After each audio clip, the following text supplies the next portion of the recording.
Nasıl tıfıllı? Sonra bununla yiyince nasıl?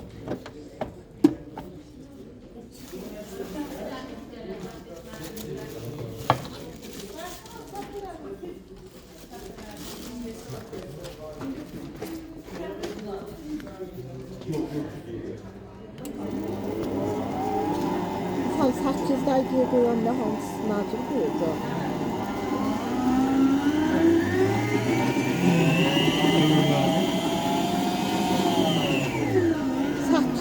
Yemesem doğrultucu 8'dəyə.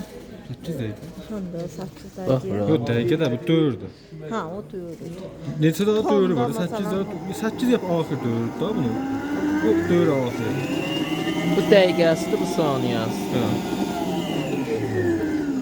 Bu da hansı dəstəsidir? Məsələn, burası bir işləyə ötürüsün abi. Abmi Hə, ver. bu da otomatıdır. Bu işləsin dur. Səsi bir tür gəlirdi ona.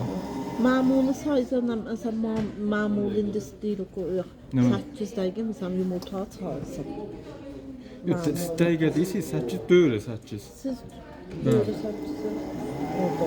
YouTube'da da burada bu fırlatacaqsın. Lol olmadı. Ha, bolum, da bolum.